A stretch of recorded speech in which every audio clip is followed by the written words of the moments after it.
Hi friends, ఈరోజైతే baby ఆలూతో curry చేయబోతున్నాను. ఇది చాలా సింపుల్గా టేస్టీగా చేసుకోవచ్చు. పిల్లలు కూడా చాలా ఇష్టంగా తింటారు.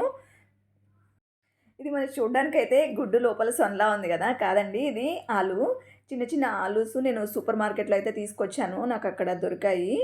లేదు మామూలు షాప్లో అయినా మనం అందులో చిన్న చిన్న సైజులు తీసుకుని మనం ఈ కర్రీ చేసుకోవచ్చు. ఇవన్నీ నీట్గా వాష్ చేసేసుకుని కుక్కర్లోకి తీసుకుని ఒక 2 విజిల్స్ రానిస్తే చక్కగా ఉడికిపోతాయి.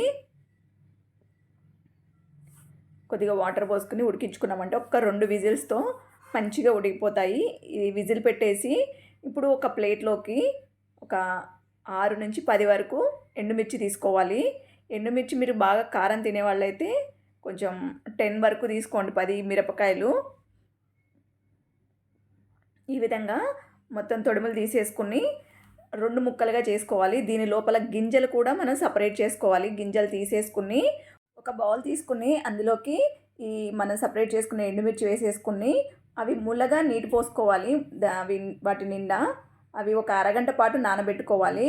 ఈలోపు మనం మసాలా పొడి అయితే రెడీ చేసుకుందాము. దీనికోసం ఒక స్పూన్ ధనియాలు, అర స్పూన్ జీలకర్ర, ఒక పావు స్పూన్ మిరియాలు, జాపత్రి, చెక్క, ఒక 6 లవంగాలు, ఒక అర స్పూన్ సోంపు, ఇవన్నీ డ్రై రోస్ట్ చేసుకోవాలి. ఆయిల్ ఏం లేకుండా మంచిగా కలర్ వచ్చే వరకు రోస్ట్ చేసుకోండి. ఒక్క 2 నిమిషాలు అయితే మంచిగా ఫ్రై అయిపోతాయి. ఇవన్నీ వేగిపోయాయి కదా, మిక్సీ జార్లోకి తీసుకుని చల్లారనిచ్చి పౌడర్ చేసుకుని పెట్టుకోవాలి. ఒక 5 నిమిషాలు ఆగితే మంచిగా చల్లారిపోతాయి. తర్వాత ఇది పౌడర్ చేసుకోవాలి. చూసారా, ఈ విధంగా పౌడర్ చేసుకుని ఒక గిన్నెలోకి తీసుకుని పక్కన పెట్టుకోండి. ఇప్పుడు ఎండుమిర్చి మంచిగా నానిపోయాయి, మనం వాటర్లో నానబెట్టుకున్నాం కదా, అవి కూడా తీసుకుని మిక్సీ జార్లోకి పేస్ట్ లాగా రెడీ చేసుకోవాలి. ఈ వాటర్ కూడా కొద్దిగా యాడ్ చేసుకుని మంచిగా పేస్ట్ లాగా రెడీ చేసుకోండి. ఇలా చేయడం వల్ల మీకు కూర అయితే మంచి టేస్ట్ వస్తుంది. ఒక్కసారి ట్రై చేయండి మీరు. మెత్తని పేస్ట్ లాగా చేసుకుని ఇది కూడా పక్కన పెట్టేసుకుందాము. చూసారా, ఈ విధంగా. ఇప్పుడు మనం కుక్కర్ అయితే మనకి 2 విజిల్స్ వచ్చేసాయి. ఆలు ఉడికాయో లేదో ఒకసారి చెక్ చేసుకుందాము. ఏదైనా ఫోర్క్ కానీ స్పూన్ కానీ తీసుకుని ఇలా ఇలా ప్రెస్ చేసామంటే దానికి చూసారా మంచిగా ఉడికిపోయింది ఆలు అయితే. ఇవన్నీ వాటర్ వంపేసుకుని ఒక ప్లేట్లోకి తీసుకుని పీల్ ఆఫ్ చేసుకోండి. తొక్క మొత్తం బంగాళదుంపలకి పైన పీల్ మొత్తం తీసేసుకుని ఒక గిన్నెలోకి తీసేసుకుందాము. ఒక 2 నిమిషాలు అయితే చల్లారుతాయి. చల్లారంటే ఈ విధంగా మొత్తం కంప్లీట్గా పీల్ తీసేసుకోండి. ఈ చిన్న ఆలుతో మనకి ఫ్రై కూడా చాలా టేస్ట్ ఉంటుందండి. ఈసారి ఇంకొకసారి నేను మీకు చూపిస్తాను. ఇప్పుడైతే గ్రేవీ కర్రీ చేస్తున్నాను. ఈ విధంగా తీసేసుకుని ఒక టూత్పిక్ తీసుకుని మొత్తం హోల్స్ లాగా పెట్టుకోండి. ఈ విధంగా పెట్టుకోవడం వల్ల మసాలాలన్నీ మంచిగా లోపలికి పడతాయి. ఉప్పు, కారం, మసాలాలు మీరు ఇలా హోల్స్ చేసుకున్నారంటే దీనిలోకి ఇప్పుడు టేస్ట్కి సరిపడా సాల్ట్, ఒక టేబుల్ స్పూన్ కారం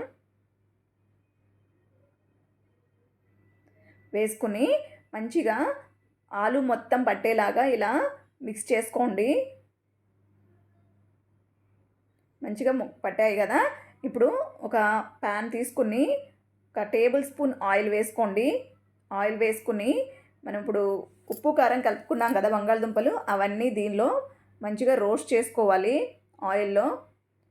ఒక్క 2 నిమిషాలు ఫ్రై చేసుకుంటే సరిపోతుంది. ఇలా ఫ్రై చేసుకోవడం వల్ల ఆలు అనేది మంచి టేస్ట్ ఉంటుంది కర్రీలో కూడా మనం తినేటప్పుడు. నాకు ఇవి కూర వండినంతసేపు గుడ్డు లోపల సొనే గుర్తొస్తుందండి. మనం ఉడికించిన తర్వాత గుడ్డు లోపల సొన ఉంటుంది కదా, అవే గుర్తొచ్చాయి. ఒకసారి అవి కూడా ఇలా ట్రై చేస్తే ఎలా ఉంటుందా అనిపించింది. ఒకసారి అయితే నేను కంపల్సరీ ట్రై చేస్తాను ఆ రెసిపీ కూడా. ఆలు కర్రీ చిన్నపిల్లలు చాలా ఇష్టపడతారు కదా. నేనైతే ఎన్నో రకాలు అయితే ట్రై చేశాను. వారంలో ఒక 4 రోజులైతే కంపల్సరీ పిల్లలు ఆలు ఫ్రై అమ్మ, ఆలు కర్రీ అమ్మ ఏదో ఒకటి అడుగుతూనే ఉంటారు. కంపల్సరీ నాకైతే ఇంట్లో ఉంటూనే ఉంటాయి. మీ పిల్లలు కూడా ఇంతేనా? మీ పిల్లలు కూడా ఇంతే అయితే ఒకసారి కామెంట్ సెక్షన్లో నాకు కూడా చెప్పండి. ఇప్పుడు ఒక గిన్నె తీసుకుని 150 ml పెరుగు తీసుకుంటున్నాను ఇక్కడ. దీంట్లో టేస్ట్‌కి సరిపడా సాల్ట్ మనం ఆల్రెడీ ఆలూలో వేసాము. సాల్ట్ చూసుకొని వేసుకోండి. మనం మసాలా ప్రిపేర్ చేసుకున్నాం కదా, ఆ మసాలా ఒక టేబుల్ స్పూన్, ఇంకా ఎండుమిర్చి పేస్ట్ కూడా యాడ్ చేసుకోవాలి. యాడ్ చేసుకుని బాగా మిక్స్ చేసుకోవాలి. పెరుగు తరకలనేది లేకుండా సాఫ్ట్గా అయ్యేలాగా మంచిగా మిక్స్ చేసుకోండి. విస్కర్ ఉంటే విస్కర్తో మిక్స్ చేసుకోండి, బాగా కలుస్తుంది. ఇప్పుడు ఇది ఒక పక్కన పెట్టేసుకుని పాన్ తీసుకుని పాన్లోకి ఒక 2 స్పూన్ల ఆయిల్ వేసుకోండి. ఆయిల్ హీట్ అయిన తర్వాత కొద్దిగా పించెస్ ఇంగువ వేసుకోండి. ఇంకా ఒక పావు స్పూన్ పసుపు, ఒక టేబుల్ స్పూన్ కారం వేసుకుని ఒక్కసారి అలా కలుపుకోండి. ఎక్కువసేపు ఉంచొద్దు. వెంటనే మనం పెరుగు మిక్చర్ ఉంది కదా, పెరుగు మిక్చర్ యాడ్ చేసుకుని బాగా కలిసేలాగా కలుపుకోండి. 1 నిమిషం పాటు ఉడికించుకుందాము మూత పెట్టేసి. బాగా కలుపుకొని 1 నిమిషం పాటు ఉడికించుకోవాలి. చూసారా, నూనెంతా పైకి వచ్చింది. ఇప్పుడు మనం ఆలు ఫ్రై చేసుకున్నాం కదా, ఆలు కూడా యాడ్ చేసేసుకోవాలి. చాలా సింపుల్ కదండి కర్రీ. నాకైతే కొద్దిగా ఆయిల్ ఎక్కువ అనిపించింది. మీరు కొంచెం తక్కువ ఆయిల్ వేసుకోండి. ఇంకంతే అండి. ఫైనల్గా కసూరి మేతి కొద్దిగా ఒక అర స్పూన్ కసూరి మేతి పైన చల్లుకోండి. ఒకసారి కలిపేసుకుని ప్లేట్లోకి సర్వ్ చేసుకోవడమే.